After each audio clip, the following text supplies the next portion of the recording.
My friends, pay attention because the gears of global geopolitics have just crushed what was left of Brazil's diplomatic illusion in public. Look at the images appearing on the screen. What you're about to see is not just a casual encounter in a European hallway.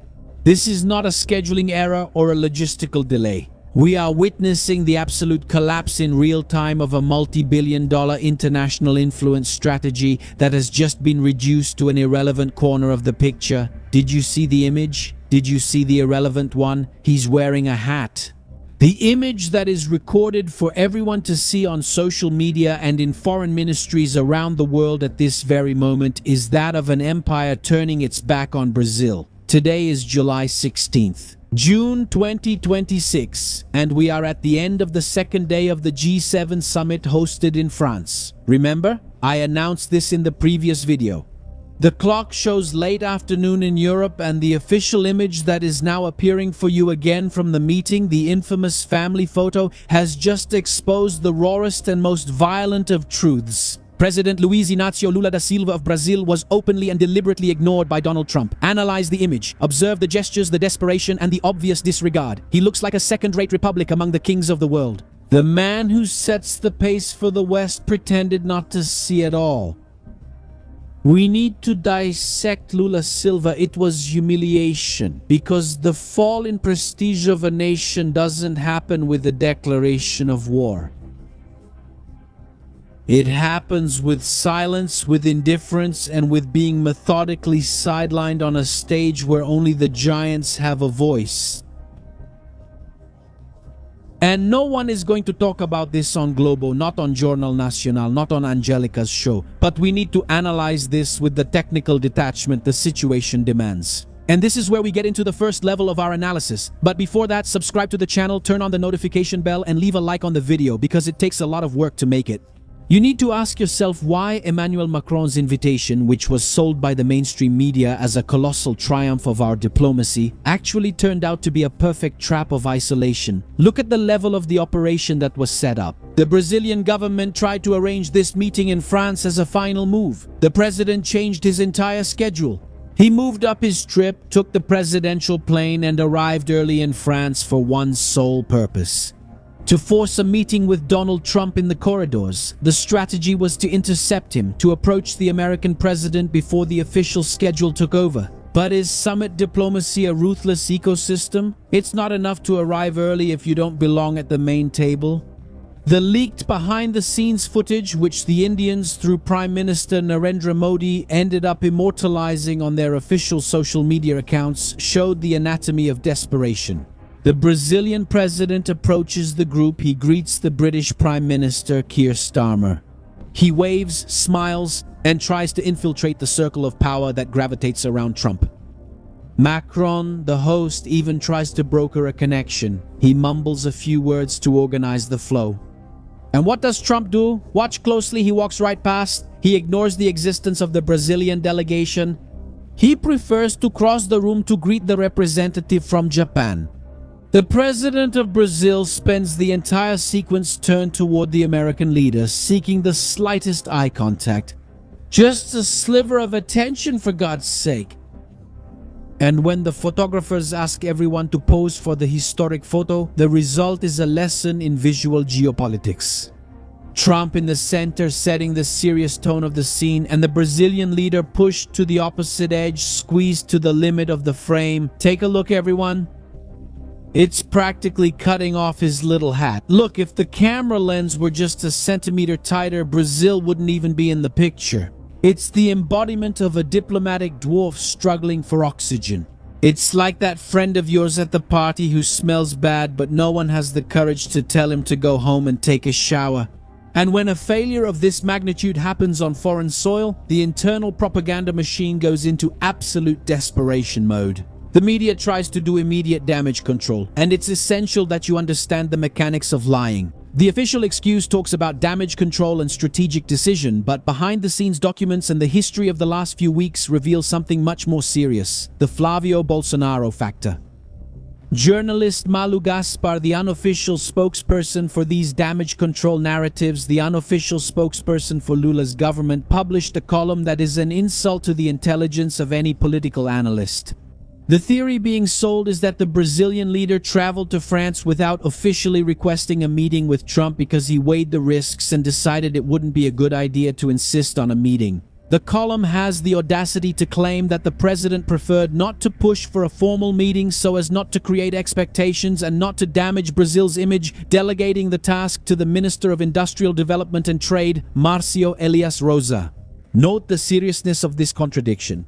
For weeks, the government's own core was leaking to the press that this trip would be the big political weapon for 2026. The plan was to get a photo with Trump, force a handshake, and use that to neutralize Flavio Bolsonaro's campaign. They wanted to sell the illusion that the current government still has free access in Washington. They wanted Trump to back down on the tariff package against Brazil. The meeting wasn't just a wish, it was the cornerstone of the current government's political survival in the eyes of the market.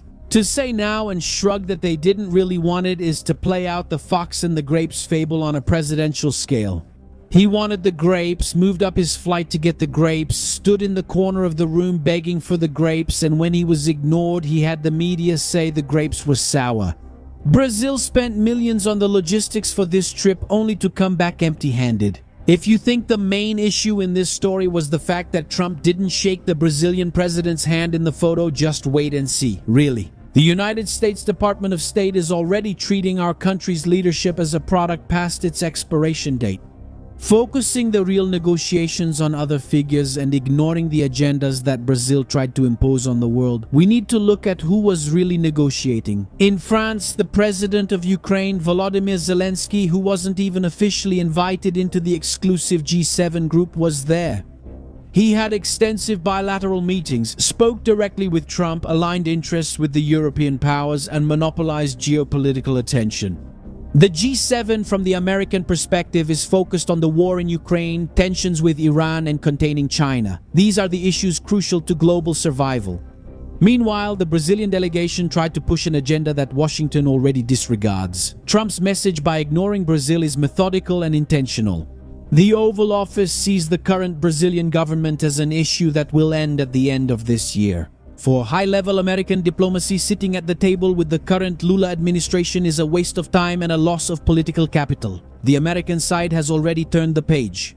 Washington's line of communication then, at this very moment, is focused on building ties with whoever comes next, especially with the opposition and with Flavio Bolsonaro's campaign. They are negotiating with those who have the prospect of holding power tomorrow, not with those who are dragging themselves through the twilight of their own term, begging for a glance in the corner of a room. Now you ask me, why is this isolation not just symbolic? Because the diplomatic vacuum costs our economy billions. Isn't the tariff hike that Donald Trump is preparing to sign in July just a standard economic punishment? It's a direct and relentless political message about institutional degradation and the manipulation of the Brazilian judiciary. Shall we translate this data into the raw, unvarnished reality? The United States Trade Office drafted a report recommending 2 devastating categories of tariffs against Brazilian products. If you've been following me for a long time, you already know. The first is a colossal 25% tariff. And what is the American legal basis for this taxation? Well, chronic legal uncertainty and state censorship. These are the first 2 reasons listed by the American Department of Commerce. The American reports directly mention the relentless persecution imposed by Moraes and the recent decisions by Dias-Astolfo, who deliberately gave up and dismantled the anti-corruption framework in the country. This signals to the global market that Brazil has lost its direct link to the world's largest economy. The Brazilian producer, agribusiness, and basic industry will pay a 25% tax simply because the free world sees Brazil as an authoritarian banana republic with no legal guarantees. But the blow doesn't stop there. The second tax, set at 12.5%, is imposed due to accusations of complicity with slave and forced labor, if you prefer labor analogous to slavery. The Brazilian government, on 2 recent and scandalous occasions, acted to protect and prevent the inclusion of favored companies like JBS and the Chinese giant Bide on the slave labor blacklist. The hypocrisy of a government that talks about human rights while shielding allied corporations from labor sanctions has been mapped by Washington. And the cherry on top was the classification of Comando Vermelho and PCC as international terrorist organizations. treating the Brazilian state not as an ally in fighting crime, but as an environment of tolerance for these factions, as a shelter, as a stronghold. And I'll say more: with the defeat of the left now in Peru and in Colombia in the coming days, Brazil will indeed become the center of South American organized crime and the São Paulo Forum. And more bonuses for you who are following me. A stronghold of international terrorism linked to Al-Qaeda, Hezbollah, Hamas, and Iran. Yes, my friends, Islamic radicalism is involved in arms trafficking, drug trafficking, and human trafficking. All of that, my brothers. The tariff package is not just a trade war, it's a public health quarantine that the United States is imposing against a system that has lost its moral restraint. And then I ask you, even you on the left who might be watching me, write in the comments what practical actions the Lula government took to avoid this tariff package. What actions did Lula present to show or prove to the United States that there is no slave labor in these companies? What actions did they present to prove that there is no censorship and no persecution of American companies in Brazil by Alexandre de Moraes? None of this was answered. And all this international humiliation reflects deep-seated internal desperation. The fact that the head of the executive branch is trying to force a chance meeting with Trump has deep roots in the numbers that are terrifying the offices in Brasilia.